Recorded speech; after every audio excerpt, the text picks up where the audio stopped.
Welcome to Writing the Wrong Way, where we talk about how writing works, how writers work, and how the best writers risk being strange. And I'm talking to Ryan Fitzpatrick, who's been on the podcast a number of times, talking about varied things. But what I want to talk with him about today is two things. One, this chapbook press, or this micropress, I guess they're digital chapbooks more than anything, that you've been doing, called Model. So Yeah. I'd like to just talk a little bit about your history in the micropress world and that specific project that you're doing.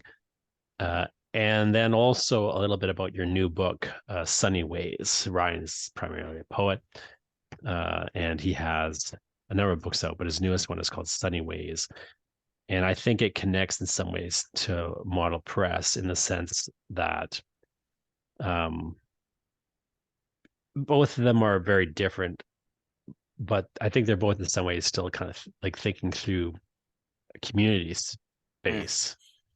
Although this, so anyways, has an ecological bent and interest, I still think there's a level at which it has the kind of ethos that maybe in more kind of optimistic manner is being played out in Model Press. So I just, for starters, though, Ryan, could you just talk a little bit about so your background as a poet and in the micropress and kind of what you're doing with Model and what led you to that Okay. point? Sure. Yeah. So we know one another from Calgary, and I don't know. For me, like with all my projects, for whatever reason, all roads lead back to Calgary, whether I want them to or not. And when I was in Calgary, after I finished my undergrad in 2001, um, I started doing small press stuff because, of course, Calgary was a big small press hub. Like at a certain point early in the 2000s, it seemed like everybody was running a small press, whether the small press was to publish them just themselves, or they were publishing their friends, or whether they were publishing people from out of town. So I started a small press, kind of in that milieu, and then I started it. When I started it, it was to like primarily self-publish. So I put out a few chapbooks, and within that, I um, I started eventually publishing other people, and then slowly it became about primarily publishing other people. And that press, I think the first couple publications, I was calling it Mod One Press, which was this kind of like um, totally illegible to anybody who didn't know me, and actually illegible to most people who knew me. I was calling it Mod One Press, which is a nod to like a band I was in. It was a band with some high school friends, called the Mod Factor, which I thought was a fun name. Um, and eventually I realized that Mod One didn't make sense. And so I played it off. I went, no, it's model. It's MODL, which half the people still mispronounce as modal. Um, and the joke after a while became like, or it's misspelled because I'm hardly a model press, because I was totally deprofessionalized. I did whatever I could on the cheap. Um, a lot of my early publications were uh, printed off on a used photocopier that my dad had bought. So I was in my parents' basement, like printing stuff off because I could do it for free, essentially.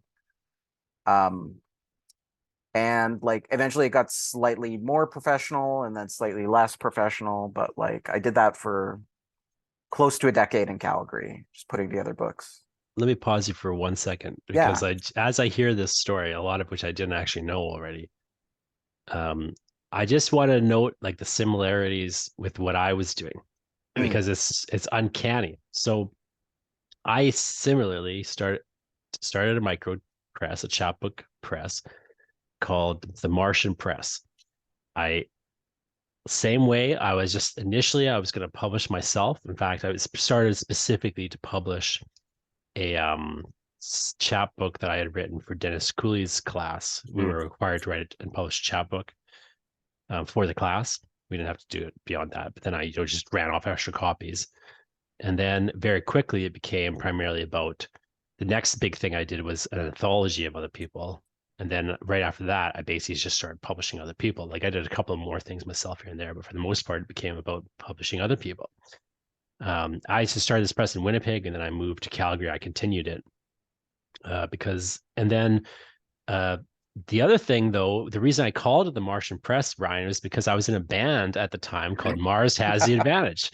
And it was actually a private joke to me that, like, well, Mars Has the Advantage was the name of the band. So, of course, the Martian the joke was to me, my private joke that nobody understood was that it was the propaganda arm of the Martian invasion was the Martian Press. Right. And then, again, most of what I was printing, I published. Once I moved to Calgary, it mostly became about like things like how many I published and so on were completely determined by the fact that I had this sign in to the university photocopier through the English department. And there was like a certain amount of like photocopies I was allowed to make each term. And then that would kind of determine that was my budget for running the press. I invested in a stapler, like one of those special staplers that was long. Yeah. And then I would just, run everything off, kind of illicitly at the university, using their paper, using their photocopier, using their ink. Yeah. So it just is funny to me how uncanny that is. Down to like the band joke being in the title of the publisher. So I mean, a lot of people did similar things, but just the fact that the band and then we both happened to be to Calgary and then we ended up doing some collaborations together is just hilarious to me. I think like parts of that story are really common. Like even now, even though I think like the small press, micropress, chapbook space is way more professionalized than it was when I started doing stuff in the early 2000s. It wasn't hard to professionalize it at the time, though. Like my press actually, one of the draws at the time, a reason I started to get so many submissions, I think, was because I was doing it in many ways more professionally than other people. Like the only thing I did differently, Ryan, was I bought cardstock for the covers. Yeah. That was it. Well, and now the bar is higher because people like presses will go to print houses and get stuff done. And I don't want to slag those people, but I do think there's room for kind of deprofessionalized micropress where you're stealing printing from work and you're doing it for the love of the game, for lack of a better phrase. You're doing it because you want to circulate that work and you care about it. So then how'd you move into so again, as you mentioned, we met in Calgary. You I believe grew up in Calgary, right? Yeah. But then I moved there for my PhD. I was there for a number of years. At the time that we were there, it was a very active literary scene. Yeah. I don't know how it is now, but when we were there, it was so active that, I believe, if I recall right, Rob McLennan or somebody put together an anthology about it. Like there was just so much stuff going on. And I remember distinctly, like, it seemed like everybody was putting out a book. There seemed like there was a book launch every week. Yeah. Or 2 book launches every week. And I know that sounds like an exaggeration, but I swear that was the case. Well, it was like a book launch. It seemed like there was a book launch every week. And I think that's an exaggeration, but let's keep up the myth. But at the same time, you would go to one of those book launches and someone would like put a chapbook in your hand. Yeah, at the same time. Because there was a lot, like Derek Bellew was doing chapbooks, Jill Hartman was doing chapbooks. I'm trying to remember who else. There were like 10 other people doing chapbook presses. Yeah. Just in our little circle. Yeah. Never mind like other parts of the country and so forth. So it's just, I mean, I don't know how hectic it is these days, but at the time it was very there just were a lot of books being published, a lot of people doing things, especially around the university, but even outside the university, and the spoken word scene was really big, Yeah. And so forth. And there was even a coffee shop that at one point started publishing like copies, like an anthology, like they became a publishing company too. Like it was just very crazy. But then like a lot of people, at least that I knew, moved away, like Yeah. yourself and myself. It seems to me, maybe I could be wrong, but it seems like the scene died down a fair amount Yeah, for varied reasons, but I'm not sure. I don't want to speculate too much about Yeah, Calgary, I don't but know either, but like, but certainly like you and I, we stopped for a while doing the micropress thing. yeah. We were doing other stuff, and then you got back into it now. Now I've kind of gotten back into publishing a little bit, Yeah. but more comics focused than Mm, anything, whereas you kind of have brought back the micropress in a different form. So can you talk a little bit about like how that bringing it back kind of happened and sort of the form it's in now? sure. So yeah, I left Calgary in 2011, and there were a couple kind of false starts where I said to someone, "Oh, I'll do a book," and then it just never materialized because there was no energy in Vancouver to do it, because it wasn't part of the culture at that point. The culture was more like going to readings and talks and seeing people there, and um, like it was a lot more politicized. But like small press, even though like Vancouver has like a history of small press wasn't part of the scene at that point for whatever reasons. Or micropress, the same kind of thing that was happening in Calgary. So I kind of like ducked out of it for a decade basically, and then I moved to, well, not quite a decade, but then I moved to Toronto for a postdoc in 2018. And then somewhere in at the beginning of the second year of my postdoc, I was thinking, oh, I should do something. I should do something. I was feeling kind of alienated from poetry. Partly, Toronto is an alienating place to be a poet. I was away from my people and like because everybody was scattered. Um, and also, I felt like just I wasn't doing anything to like add to things. So I juggled a bunch of ideas. I thought, oh, maybe I'll do a newsletter. This was before the recent explosion in Substacks, where it seems like everybody has to have a Substack now.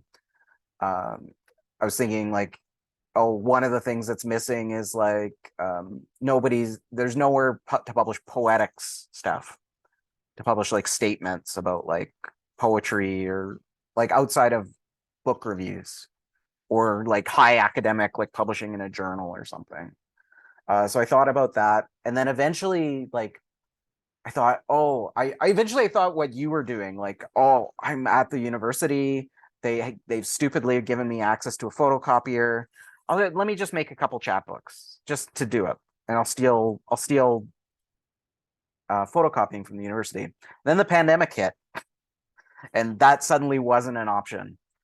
Um, and so like I wrote out the pandemic, I worked on stuff, and like I was feeling more and more alienated because I think as most people were feeling just alienated from other people in general. And so I got this kind of like I got this idea. I'll let me. What if I just publish PDFs of and call them chapbooks and do like a nice professional looking job, um, and just circulate them on social media. And so I thought, oh, I'll just do a few, and we'll see how far I can take it. And so basically, for the first few, I asked people either who I had been already talking to, like during the pandemic, who I'd kept up with, or people who like I hadn't heard from in a while that I'd like to hear from. So the first couple people were Julia Pollock O'Neill and Rob McLennan, who were people who went out of their way to stay in touch with me during the pandemic. So I rewarded them in a certain sense. But also I like both of their work. So it was an easy thing to ask. And so I really got into this like idea that I could like get work from them, turn over the production really fast, and just put it out there and just like circulate it. And people were hungry for it at that point because people were like at their computers 24/7. They were on social media probably way too much at that point.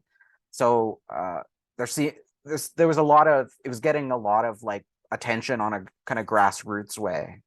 Because I figured, oh, maybe 50 people will download it, and then 500 would, or it would get downloaded 500 times. I don't know if it was 500 people, um, but yeah. And so I've kept it going, like, and we've put out 29 books, 8 numbered in sequence, and then one that I'm thinking about doing reissues. So I reissued my own first book, Fake Math, as a kind of test.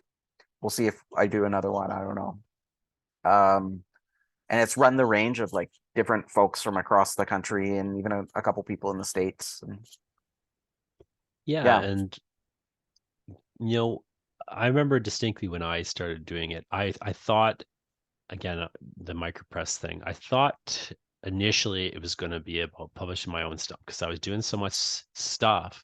yeah, And I really wasn't getting published, like I was yeah, signing stuff away. I was getting like I started to get published, but it just was so slow to me, yeah, so like I just felt like, well, I'm producing stuff faster than, I can publish it basically at this point. I thought, why yeah, not just publish myself? But very quickly it moved away from that for me, as it's, sort of did for you, right? Like, yeah, and to me, like because I thought initially like it was going to be about getting my stuff out there because that's what I was itching to do in the first place.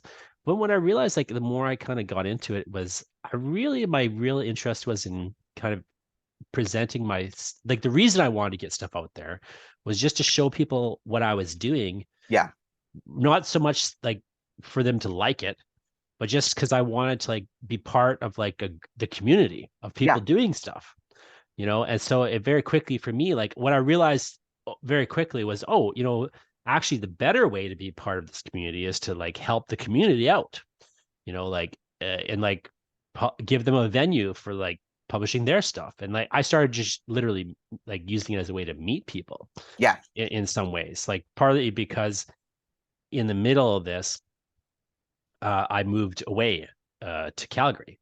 And then it was like a question of like, well, how do I even meet people in Calgary, yeah, And what I literally like started, doing was like just, um, you know, seeing who like, I could like present myself as a place you could publish stuff. And like, yeah, like there were other ways that I was meeting people, but like I found that was like a really easy way to meet people and to kind of get plugged in, to yeah, what was going on.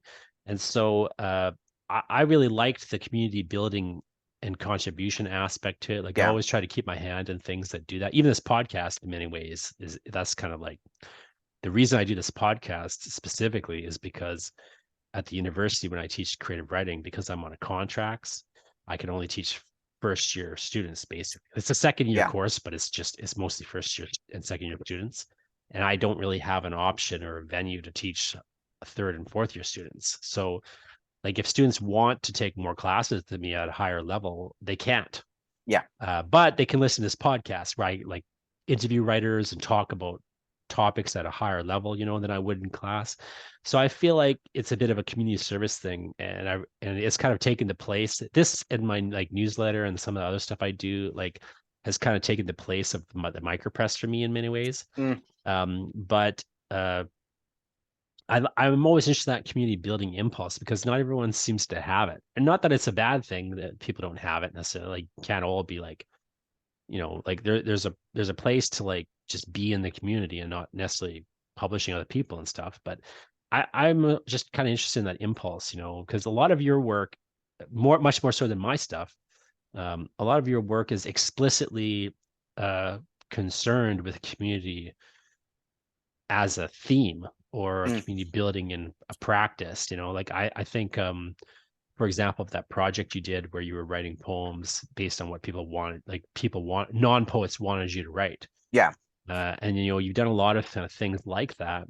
And then even like I say with a book like Stunning Ways, I think in some ways is kind of engaged in that question of, well, what does it mean to be part of a community and what communities are we a part of, and in what way do we have responsibility within that community or without, um, or in terms of this larger, culture.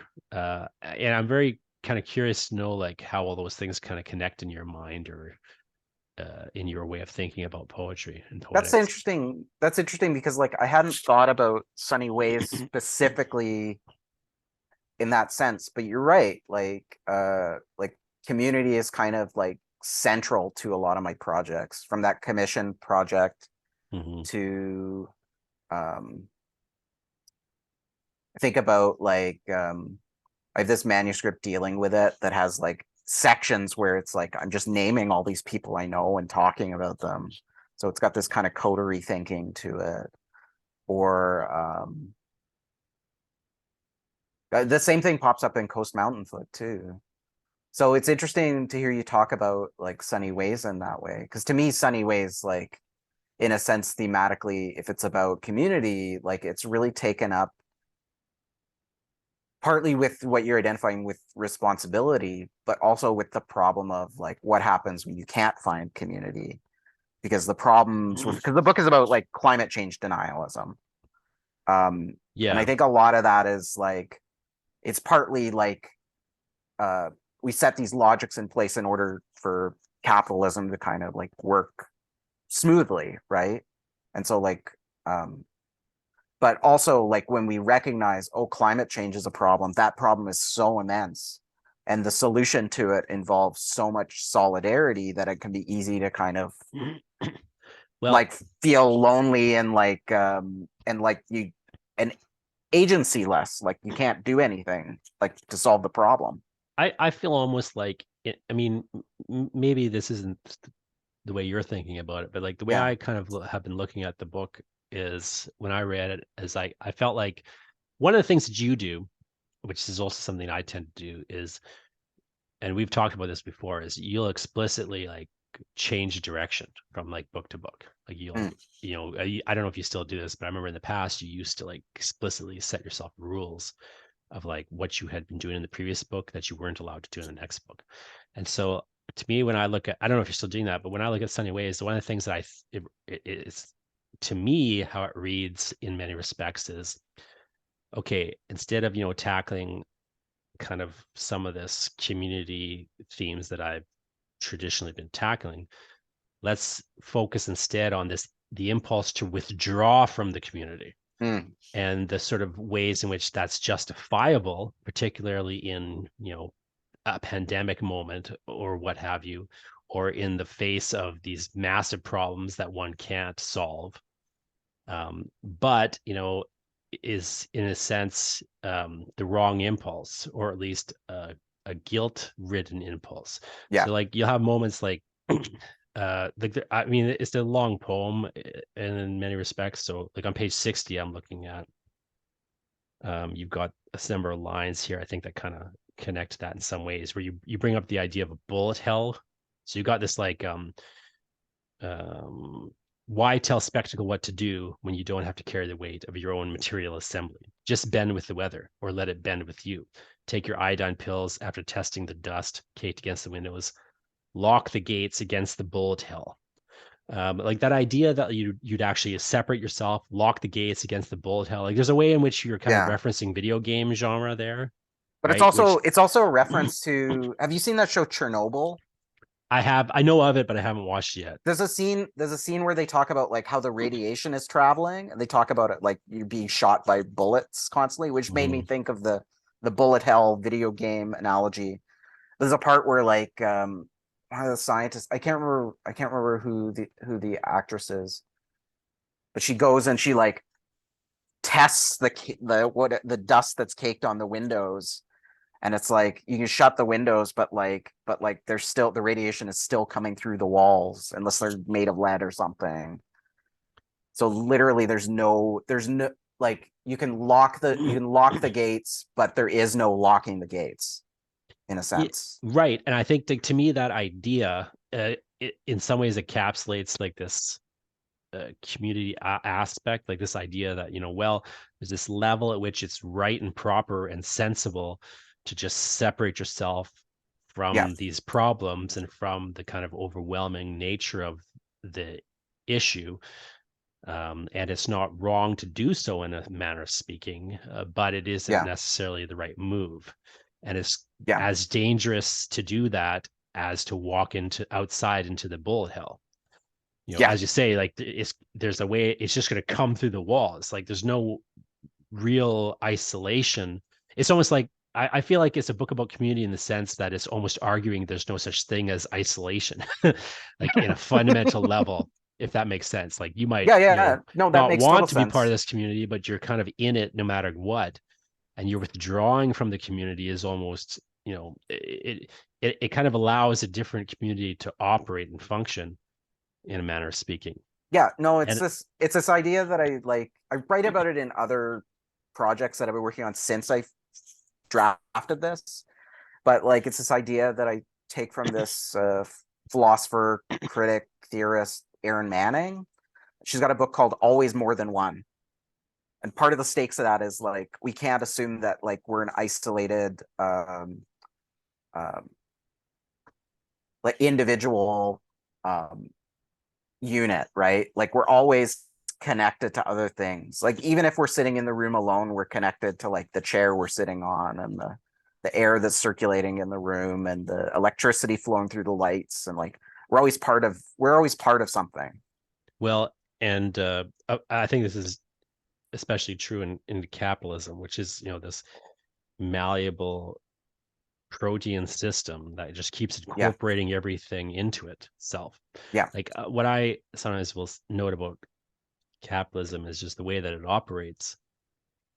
It doesn't allow an outside, anything you use to resist it, it'll just start incorporating into itself in some certain point where eventually you've got, people buying Che Guevara shirts, yeah. like that whole rebel cell idea is kind of bound up in this notion, right? That, you can, in some respects, it's a system that demands participation. And even when you try to resist it, it starts to incorporate your participation in a manner of speaking. Yeah. And that can be that in some ways that's a neutral effect. Like it doesn't necessarily require that things go poorly or off the rails. And you can even, see benefits from the way that capitalism operates in that manner. But at the same time, like just the very fact that you don't really have the option, you don't have the option to opt out in a manner of speaking. It just simply Yeah. requires your participation. And if you don't participate in it, it starts to make your non-participation part of itself in a weird way. Well, this is, Like I think, one of the contradictions of the book is that you can recognize we need like a new way of living, but you can't opt out of the current one. Like, yeah, well, you can. Your choice is like you can kill yourself, but killing sure. yourself doesn't solve the problem. But even then you got to buy a Uh, gun, like there's this, like it just starts to, you know what I mean? Like it's there's this there's almost no outside in a manner of speaking, and that's like, it's got its benefits in a way, but it becomes very problematic very fast. yeah, and the answer, which I feel a little cynical like about it, but like there are these lines close to the end of the book is like even if you learned a song uh that would like solve the problem, that would like decolonize things, that would end capitalism, even if you learned that song, you would have to learn how to harmonize with, I Mm-hmm. think, with yourself, but yourself in the world of the book is everyone else. um Well, and and that's the problem. How do you build solidarity? yeah, I think, it's an interesting problem, and it's something that you definitely, I think, I mean, to me, it's a real development of some of the stuff you've been doing before, even though it's, in many ways different. Yeah, Um, I wonder if I could just loop this back, but by way of wrapping up a little bit yeah, to the press, could you maybe talk a little bit about what you're kind of planning next for Model Press, and also just where people can go if they want to, sign up to get some of these oh god. chapbooks and things. So this is actually a terrible time to do this interview because I feel like so I'm just ending or just about to end like a batch. Like I do them kind of in batches. Um, a batch that's been running since I think September, although I've taken breaks in there and I've slowed it down a bit. I just released a book by Zane Koss, who's a great he grew up in the interior of BC, but he's living in Brooklyn now. Um, and he's working on this book that's about like kind of vernacular. It's very, very, for someone who didn't grow up in the prairies, it's very prairie long poemy. and that it's interested in the kind of vernacular storytelling that you get from a lot of those writers, but also interested in kind of like thinking about like why he's so attached to it as a kind of like working class white guy who moved to New York to get a PhD. And that's really interesting. And then I've got a book in a couple weeks by Louis Cabri, Mm. who Louis and I have been grappling with. He's doing a bootleg print edition, which is Mm. interesting because I kind of don't. I'm not interested in it in doing print editions because like it's more work than I'm willing to sign up for. Um, but um, but it's interesting because Louis is a guy I know from Calgary, who a lot of like I can credit Louis with a lot of like my poetic development because he's the guy at the reading who would talk to some schmucky kid and go, "Oh, have you read Louis Zukowski or have you read Bruce Andrews?" and like give me these off the cuff book recommendations. But after those, like I think I'm gonna take a break and not publish anything for 3 or 4 months, and then I'll sometime in the summer I'll go. Oh, I should publish. I'll probably go. I should publish something, and I'll ask a bunch of people for work, and they'll say yes or no, and then I'll put out another batch. Um, Have you archived the old ones anywhere? yeah, they're all available on my website, which is ryanfitzpatrick.ca. But if you want to go right to the model press stuff, it's ryanfitzpatrick.ca/model press. Model this time. Yeah, spelled correctly, Model. Um, and if you want, I also have a mailing list where I Yeah, I send the just have been books getting to. them emailed to me, so I Yeah. never bothered to go to your website for it. But So if you want to get them, you can. If you want to get them, you can either like wait around on Twitter or Instagram and hope that you see the post when I post about it, or you can send me an email. And my email is rcfmod@gmail.com, and say, hey, can I be on the Model Press mailing list? And I'll send you an email saying, yes, sounds great. And I'll add you. I'm hoping to continue it. I'm enjoying it, but I need a minor break from it. So, sure. but Well, more and in the books in the meantime, future. Yeah. so yeah, so people can email rcfmod at gmail.com to get Yeah. on the list, and they can go to ryanfitzpatrick.ca to read the archives while you've got quite a few out now, so there's Yeah. There's plenty of 20, reading for 29 up there. So, the time that people are gone. Yeah, well, that's thanks so much for talking to you, Ryan, about model press and the micropress and your new book, Sunny Ways. So people should check out your. I mean, I really love a lot of your books, but I probably would say my fave two at the moment are Sunny Ways, and I mean it's a toss up for a couple other ones, but Sunny Ways is the new one. People should check it mm, out. And yeah, thanks for chatting with me, and keep writing the wrong way.